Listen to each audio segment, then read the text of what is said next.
Zaczynamy Race Through Poland numer 6. Tym razem start w Zakopanem. O, a tam się będziemy wspinać. Za 20 minut, bo ruszamy o 5, skoro świt. Zimno. Zasady maratonu są proste. Samowystarczalność na trasie i przejazd wyznaczonych odcinków specjalnych. Fragmenty pomiędzy nimi każdy jedzie po swojemu z zastrzeżeniem, że na drogach krajowych nie można jechać jednorazowo dłużej niż 1 km w Polsce i na Węgrzech oraz 2 km na Słowacji.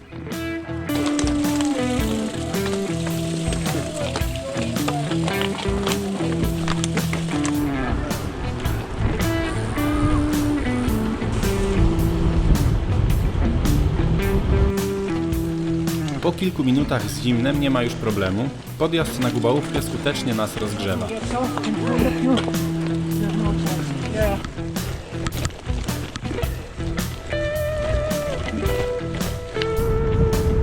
No i pierwszy podjazd za nami. Na dzień dobry ścianki po 18%. Ciepło. Wdrapaliśmy się na Gubałówkę. Jest pusto. 5:30.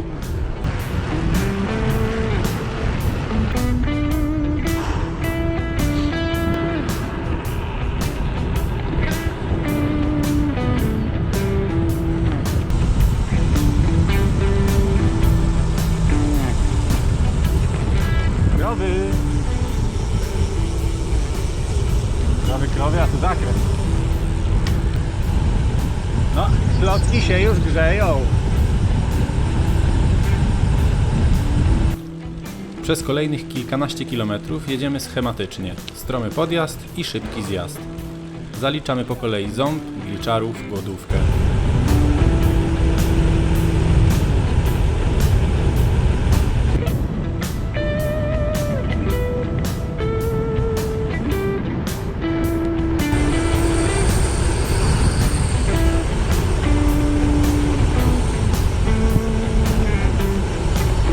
Będzie pierwsza wśród kobiet.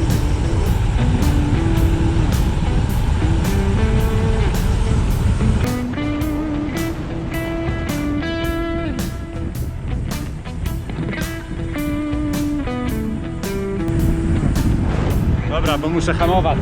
Albo hamuję, albo filmuję. Teraz będzie legendarny podjazd przez Gliczarów.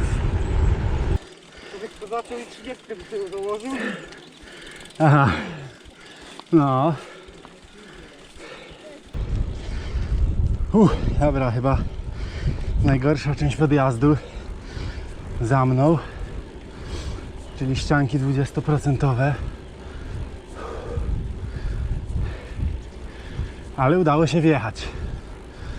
Podejrzewam, że to pierwsza i ostatnia taka ścianka, bo później dojdzie zmęczenie i będzie więcej spacerków. 6-7%. Kurde, to jak z górki prawie. Chyba jednak tak. Dobra, mamy... Ile tam mamy? 37 km i 1100 metrów przewyższenia.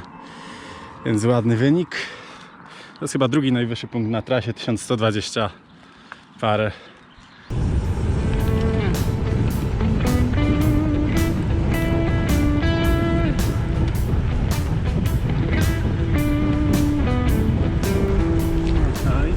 Słowacja.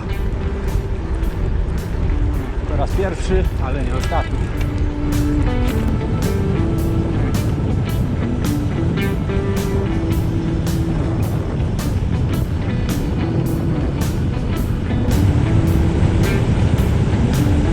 Wow!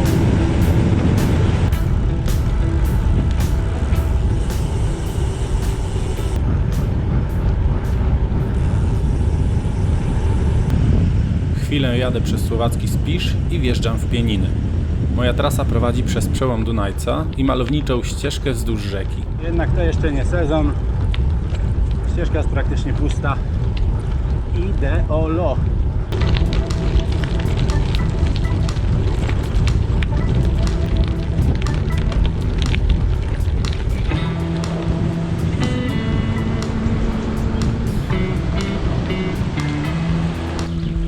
Po czym poznać, że jesteśmy po polskiej stronie ścieżki? Kostka. Zerknąłem na tracker i większość wybrała objazd przez Krościenko i Wojewódzką. Trochę to jest naokoło, ale przynajmniej po asfalcie. Ja robię eksperyment. Jadę trochę na przełaj przez Przełęcz Przysłop. Między Obicą a między Obidzą a Trechybą, na której w sumie byłem 2 lata temu na tym samym wyścigu. Więc no na razie jest w sumie całkiem spoko szluterek. Robi się coraz ciekawiej, ale już jestem blisko Przełęczy i ten ostatni odcinek właśnie się spodziewałem, że będzie taki bardziej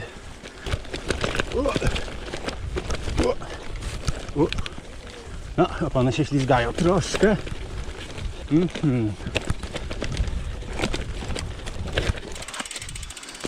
Więc no.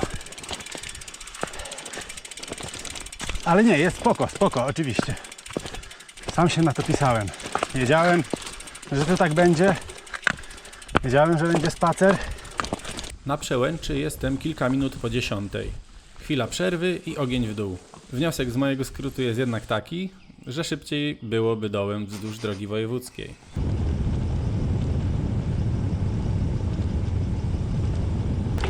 No proszę, jakoś nie wiem, on to tak pokierowały, że wylądowały na Nowosądeckim rynku.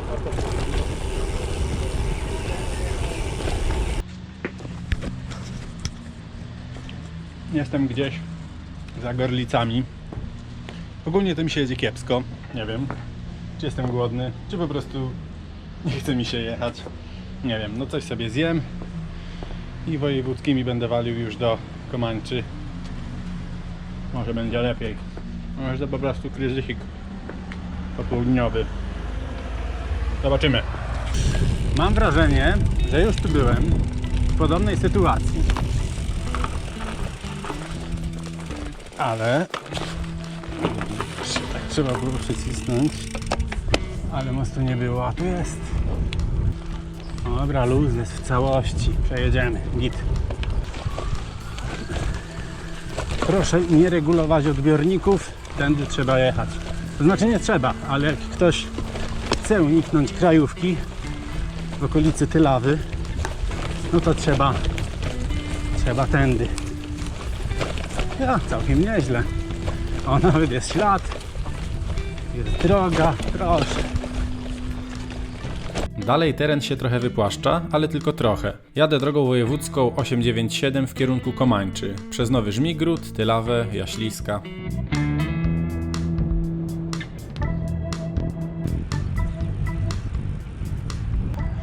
Trochę na mnie pokropiło, aż się przyjemnie zrobiło. Ale tylko trochę. 2 lata temu, w tym samym miejscu, na tym samym wyścigu, też jadłem tutaj owoc w ramach nowej świeckiej tradycji. Wtedy trafiłem. W ramach nowej świeckiej tradycji jem i teraz. Zaczynam obowiązkowy segment numer 2. Tam jest burza, ale właśnie ją chyba ominąłem, ale niepokoi mnie to, bo z tym możliwe, że się spotkam. Zobaczymy.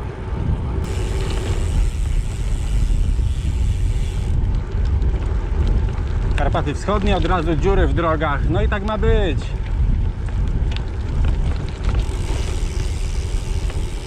Okej. Mamy pierwszy brud.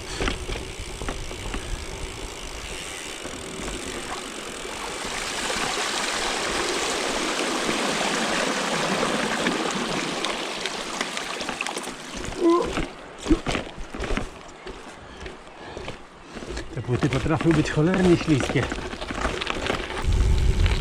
Drugi.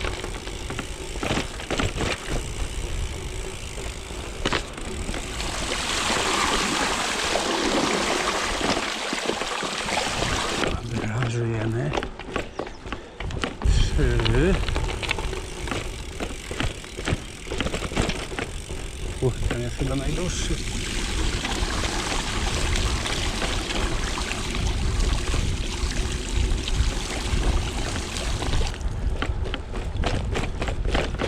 Hej, hej.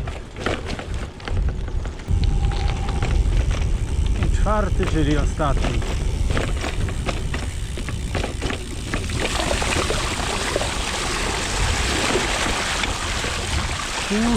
Mokro, mokro.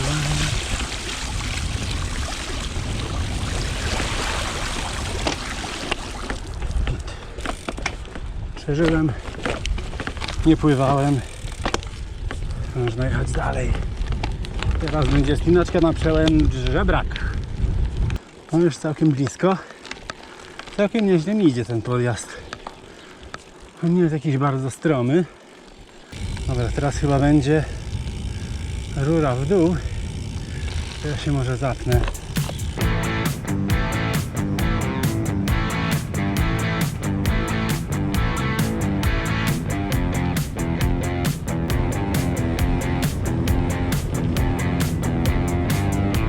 Udało mi się w Wołkowej jeszcze godzinę przed zamknięciem dorwać jakąś knajpę, ale muszę się umyć, w sensie ręce, bo chyba wytłukłem połowę populacji muszek bieszczadzkich. Kurde, ale pająki. Pierwsze drzwi. Czy to tu WC? To. Halka, światło? O, jest. Ale klimat.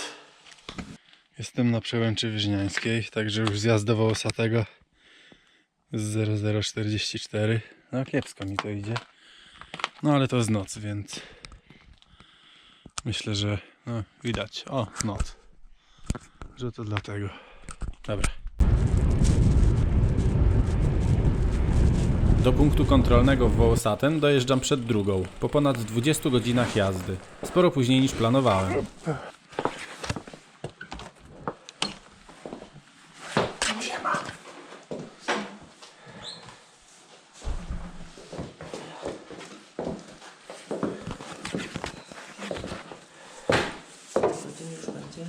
Jak to macie ciepło?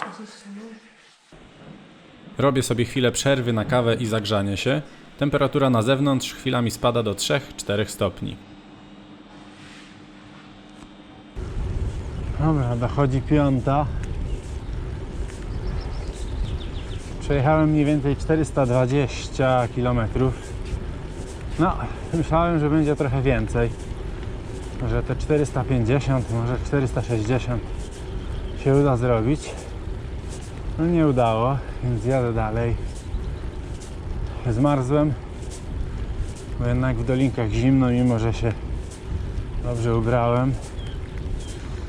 No i jadę teraz na Radoszyce, gdzie odbiję na południe i będę się wspinał na przełęcz i tam zjadę na stronę słowacką.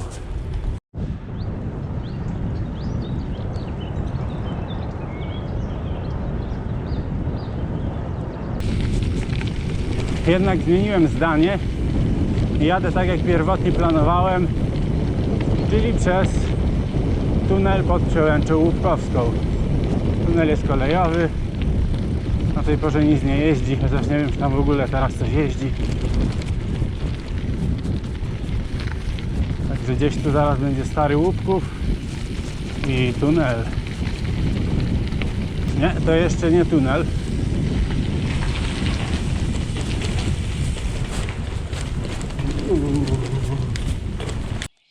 Pik.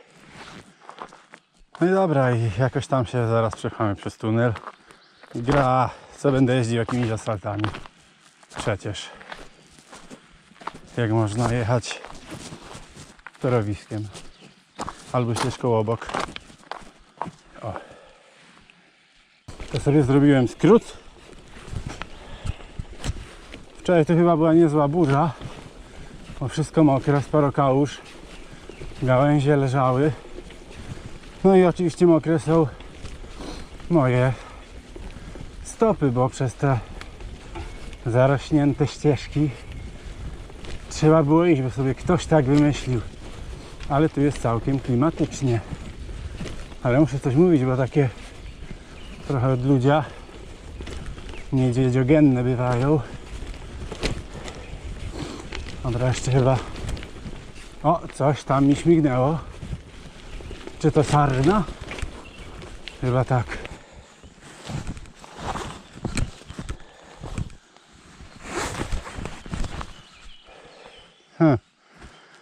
Chyba trochę przesadziłem i poszedłem za bardzo górą, ale już może nie będę się tu spieprzał na dół, więc pojadę po prostu górą. Też pewnie by się tędy dało zejść, ale jest mokro, nie. Przynajmniej w ciekawym miejscu przekraczam granicę.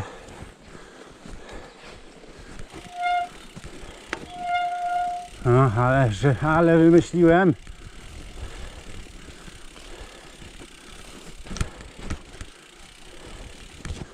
Chyba tu i w prawo. Ja p***le. Super. Super pomysł.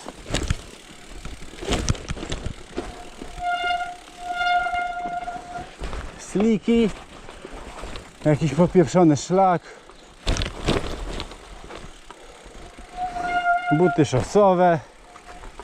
Co może pójść nie tak? O kurde. Faja. A tak, jeszcze się w drzewo wpieprze. Dobra, chyba sobie poprowadzę. Zaraz powinna być droga. No dobra, i tak zlazłem do tego tunelu. Wow.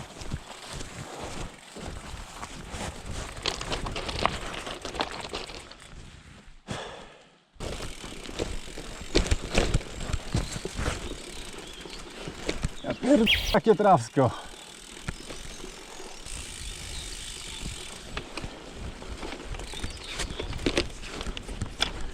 No i jest normalna droga. Opus.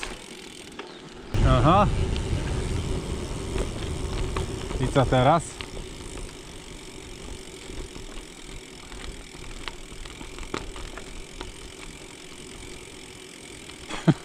Nie wiem, kto jest bardziej zdziwiony, czy one, czy ja. Przejdę? Są chyba jakieś byki. Ach, cholera. No co, będziemy tak stać się na siebie patrzeć? No tak, wiem. Ożku, no nawet tu nie ma gdzie bokiem przejść. Dobra, przejdźcie sobie na boki, tam jest trawa.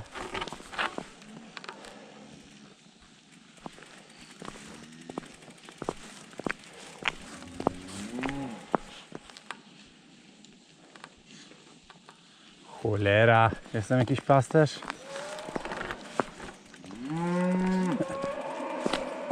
Sio! No cóż, chyba je zaganiam z powrotem. Tak. No idź, albo się przesuń.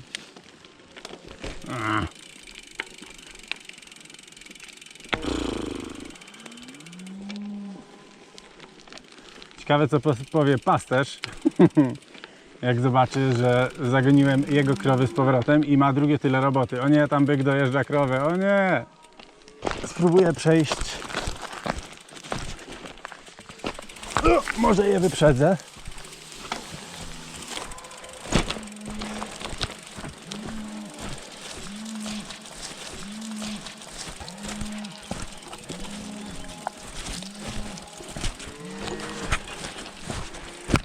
Tutaj zaraz już był szlaban, więc one może dalej nie przejdą.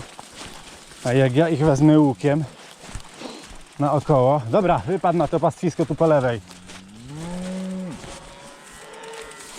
No przecież one nie rozumieją po polsku, bo to słowackie krowy. Ja sobie mogę gadać.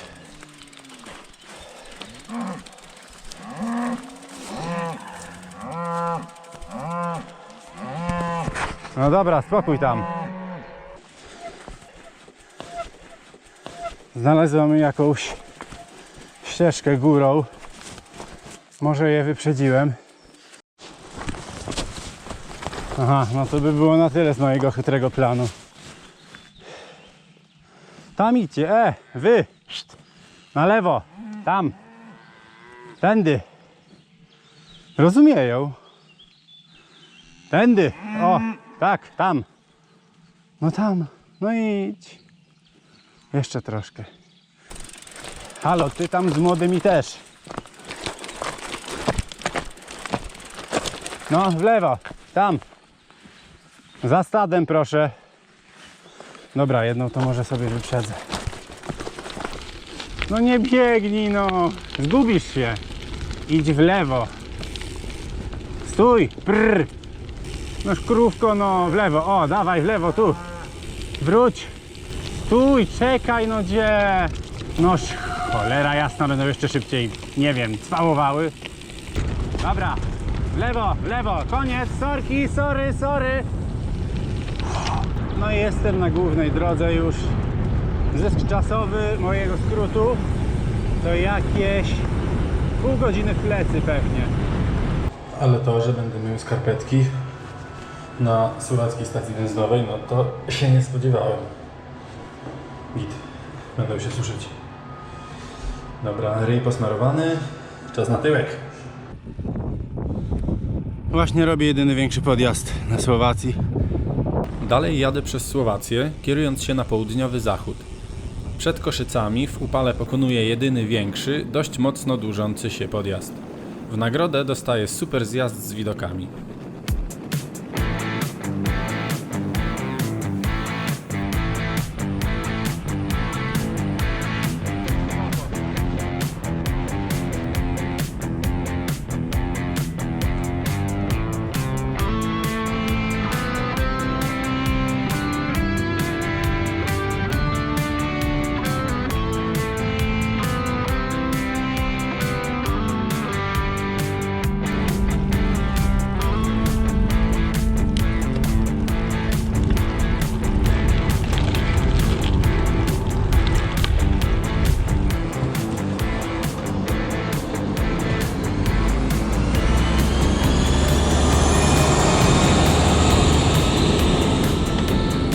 Rampy się nie zamknęły.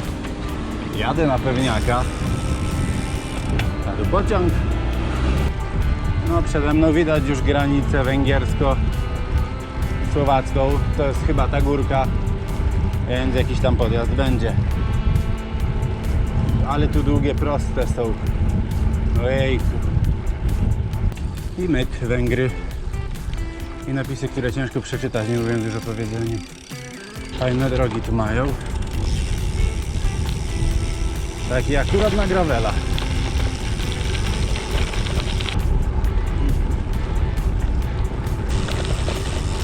To jest ten moment, w którym cieszę się, że wziąłem szerszą oponę. W ogóle trasę wytyczyłem sobie jakimiś absolutnymi zadupiami.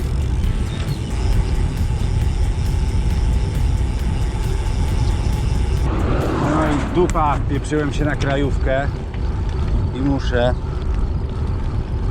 robić jakieś kombinacje. Będzie trzeba się wrócić i trochę chyba niestety pchać.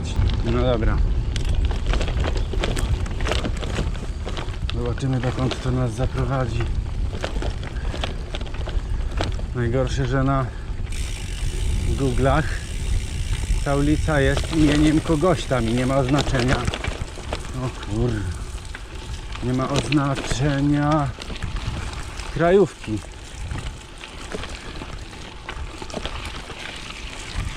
I niestety przeoczyłem. A tak było dobrze, tak żarło, tak mi się dobrze jechało. No i że żarło. Są znaki, nie wiem czy to jest szlak czy to. Generalnie muszę iść cały czas w tym kierunku.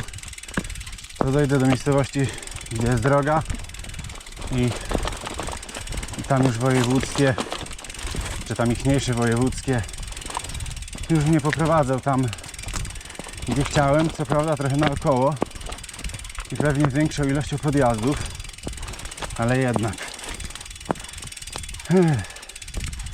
a mi trochę rozpieprza plany, więc będzie improwizacja.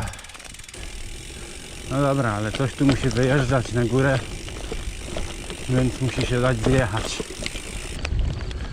No i co, elegancko. Typowy ujeby gdzieś w Polsce. Dobra, tu mi się pokazuje na GPS-ie droga gdzieś tam po lewej stronie. No. No i cyk. I ta nieuwaga kosztowała mnie no dobre pół godziny. No i zmianę trasy. O lipka. Plan jest taki, że pewnie pojadę dalej niż planowałem. Do Uzd. Tam jest hotel. Więc późnym check-inem nie powinno być problemów. Teraz całe błoto będzie schodzić.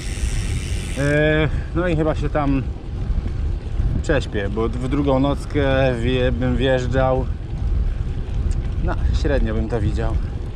Zgadnij, co to za ultramaraton po tym obrazku. Race Through Poland raczej nie przychodzi na pierwszą myśl. Dobra, cicho. Ok, jeszcze raz zmiana planów. Jadę do oporu. Nie ma w okolicy żadnych sklepów. Byłem w jakimś pensjonacie. To nie świadczy usług noclegowych. Zresztą z gościem się ciężko było dogadać. Po prostu zostaje mi po prostu jechać. No jechać. Niedobrze, będzie ciężko. Oto moja broń masowego rażenia na zmęczenie na rowerze. Dlaczego akurat skittlesy? Otóż mam taką teorię. Ze skittlesami jest jak z chipsami. Nie da się wziąć jednego i tyle, tylko bierze się jednego i później się bierze do wyczerpania zapasów. I dokładnie tak jest w tym przypadku. Jestem zmęczony, więc organizm wysyła do mózgu sygnał: idź spać, połóż się spać. Mózg odpowiada: ok, pójdę spać, ale też będę jechał dalej na rowerze. Czyli będę zasypiał jadąc. Następnie idzie kolejny sygnał z mózgu: no to weź skittlesa.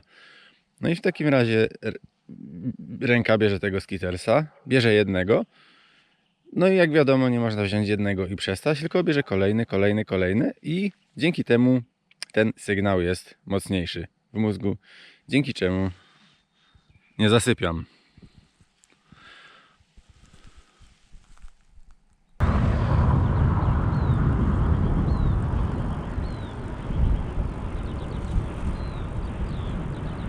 Poranek, dzień drugi. Jakoś toczę się i toczę. Od czasu do czasu się zatrzymam na 10 minut. Się drzemnę na jakimś przystanku. O, tam jest następny. Za kilka kilometrów powinienem wjeżdżać już na obowiązkowy fragment punktu kontrolnego numer 2. No i będzie ciężko, no. Będzie ciężko. Trochę mnie kolana bolą. No, a tu górek jeszcze sporo.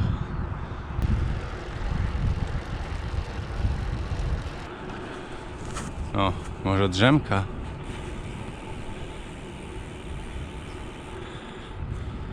Nie. No i jestem już na obowiązkowym odcinku numer 2. Doczołgałem się.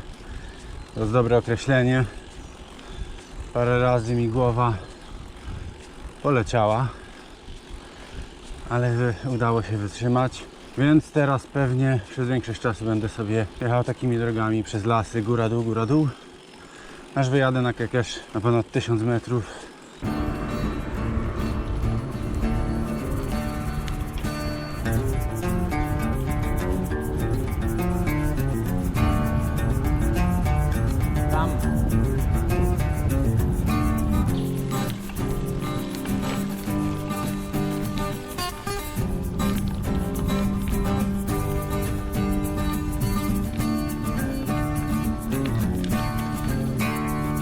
Cześć.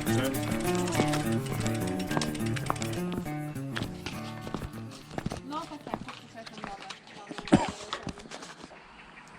A czy widać w ogóle?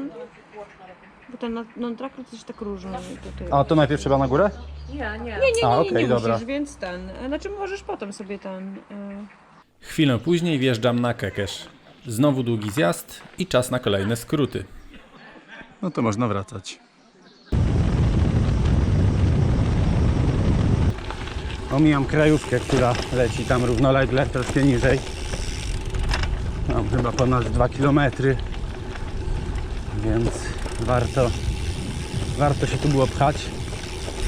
Do głównej przeskoczyć na Słowację i fajnie by było dojechać do Zwolenia dzisiaj i tam sobie klepnąć nocleg. To znaczy może jak się zbliżę do granicy, to sobie klepnę, żebym wiedział, że zdążę i się wyspać porządnie, a jutro już polecieć z marszu. Tak jak dzisiaj tam dojadę, to będzie coś koło 1000 chyba, może lekko poniżej. Nieźle, nieźle. Gdzieś tu jest pies.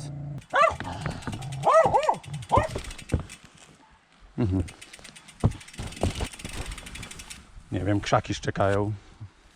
Wczesnym wieczorem wracam na Słowację. Przede mną dość długi, jak to się zaraz okaże, podjazd i równie długi zjazd, który doprowadzi mnie do miejscowości, gdzie mam zarezerwowany nocleg. Jak nie krowy, to psy.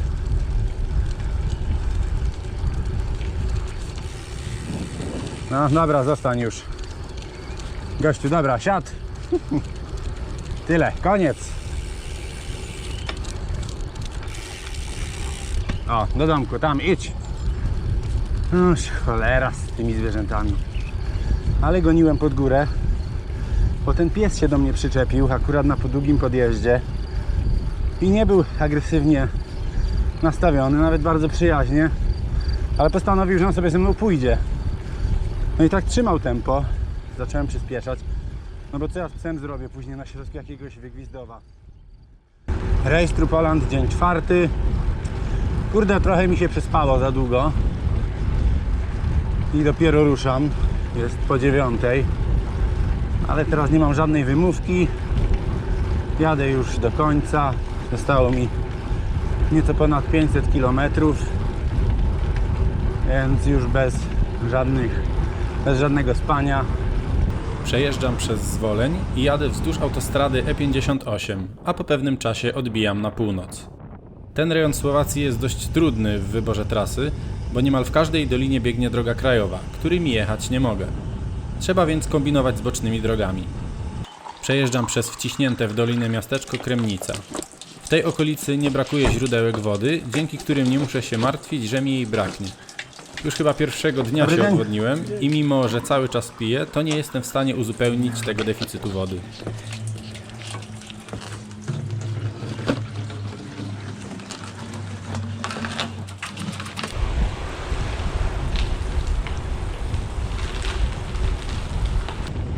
Za Kremnicą zaczyna się zabawa. Sporo dróg, którymi omijam krajówki i jest tak jakby nie za bardzo przeznaczona na rower szosowy. Chwilami jedzie się jak po gruzie, dosłownie. Ja pierdolę.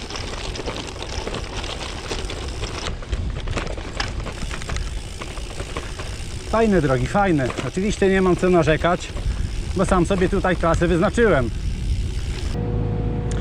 A trafiłem na świeży asfalt.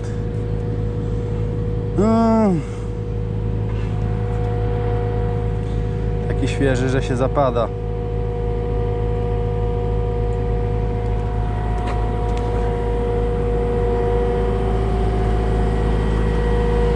A daleko? Daleko jest czerstwy?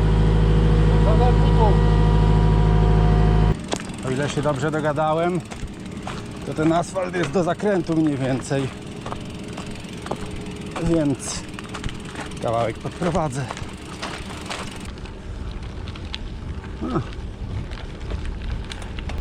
No i dobra, tu już można.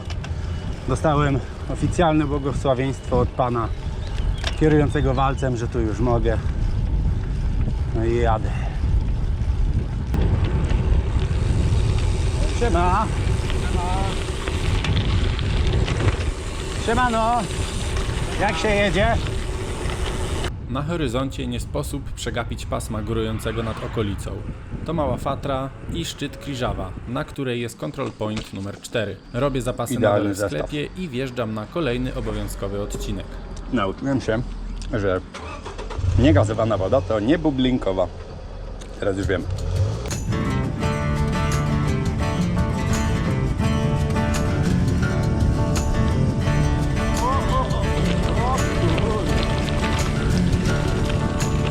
Niespodzianka.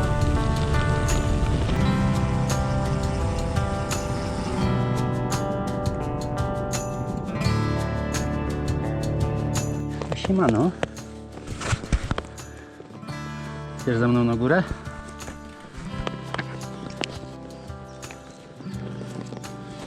Dobra, energia Scotta zabrana, można jechać. Nieco ponad 2 godziny później jestem na miejscu. No jeszcze chyba niecałe 200 metrów do góry. Control point już minąłem, ale pieczątkę zgarnę, jak będę zjeżdżał, żeby wjazd był kompletny, to raz. A dwa, jak siądę, to będę siedział i jadł.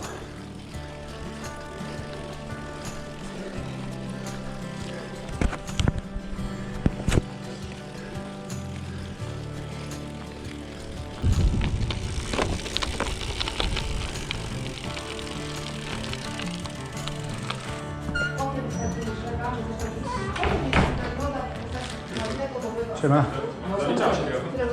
Czy to? Jak zaliczałaś od razu? Obudziłeś jeszcze, nie? Tak, Byłeś na górze? byłem, no. Ładnie? Ładnie. Górze jest super, jest ładne. Ojej, zmokło. Dobra, pieczątka jest. Jest? Wziąłem? Wziąłem.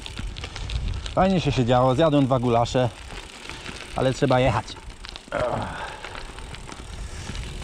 Teraz trzeba jakoś przeprawić się na drugą stronę gór. Zjeżdżam kawałek i znów podjeżdżam na ponad 1000 metrów, trawersując od wschodu Kriżawę. Sporo osób prosto ze szczytu schodziło na północną stronę, ja jednak nie chciałem pchać się w nieznany mi pieszy szlak nocą. Chociaż na brak atrakcji też nie mogłem narzekać. Ja pier...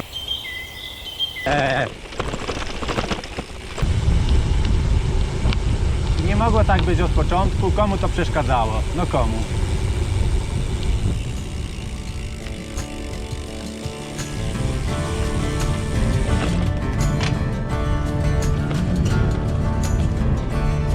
Właśnie zaraz kończy się 4. doba, odkąd wyruszyliśmy. Jadę sobie teraz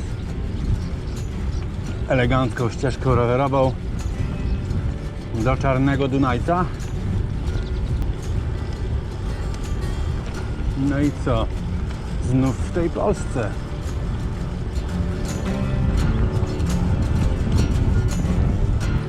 Wspinam się teraz na przełęcz Knurowską w Gorcach. Będzie wjazd, później długi zjazd przez Ochotnicę Górną i Dolną.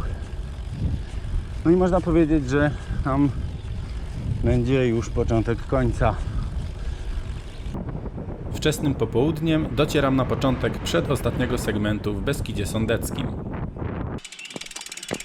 Także tak, właśnie zaczął się obowiązkowy 4. parkour. Ale ja tu nie ma szans, nie wyjadę. Kolana już mi całkiem wysiądą. Ale tego się spodziewałem. Na tych ostatnich 160 kilometrach jest ponad 3000 metrów przewyższeń, także będzie tego dużo. Nie są to wysokie podjazdy, ale częste i strome. Ten odcinek jest bardzo interwałowy i według mnie najtrudniejszy. Podjazdy to rzeźnickie ścianki, natomiast zjazdy to bardzo kręte i wąskie drogi. Trzeba bardzo uważać, bo chwila, moment i już lecimy w dół nawet 70 km na godzinę.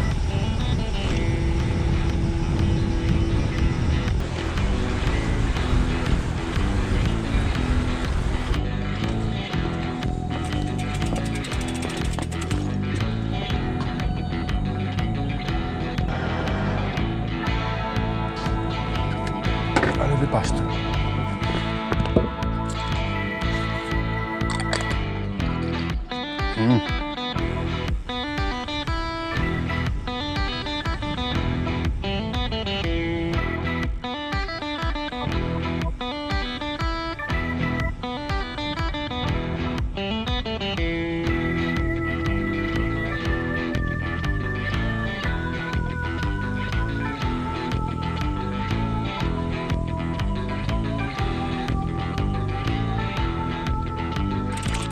No i ostatni spacerek na Cyrle, czyli Control Point 4.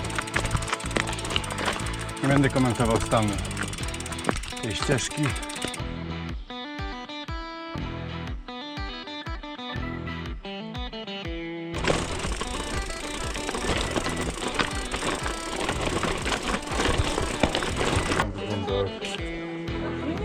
Pierwsza pani 4 dni, 9 godzin, 28 minut.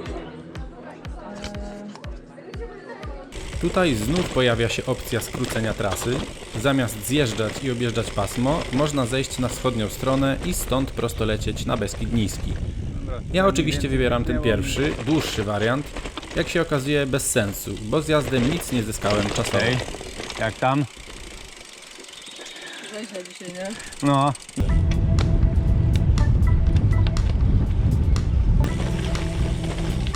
Bardziej przypomina single tracka. I...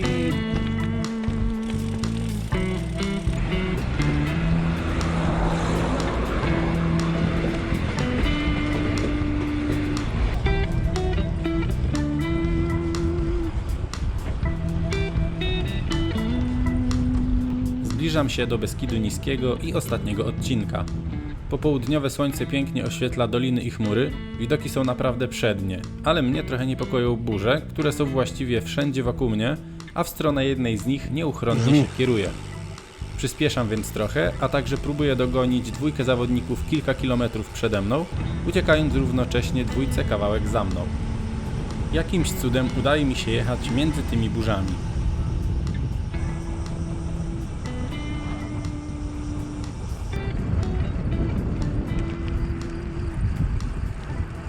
O, tęcza. Nie wiem, czy widać. 46 km. Tęczkę tu zaraz zawracam. Tam. Więc chyba tą wspaniałą burzę ominiemy.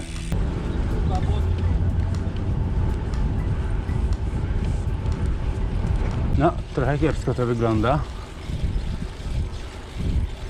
Ale może się z nią minę. No i już powoli zbliżamy się do końca. Próbuję to masa dogonić, ale skubany mi ucieka. 9 km zostało. Większość z górki, mały podjazd. Pada deszcz.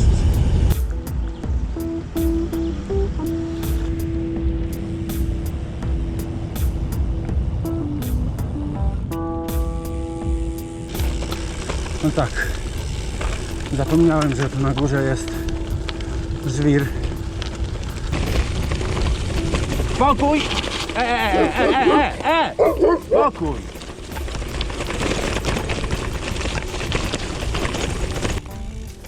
Już po zmroku, kilka minut po 21 dojeżdżam na metę. Po przejechaniu 1490 km, co zajęło mi 4 dni, 16 godzin i 6 minut.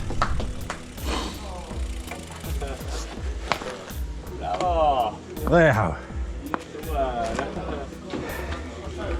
A taki był czysty. Który to już raz? Drugi. Pięknie. Cześć, gratulacje panowie, wynik konkretny, obaj.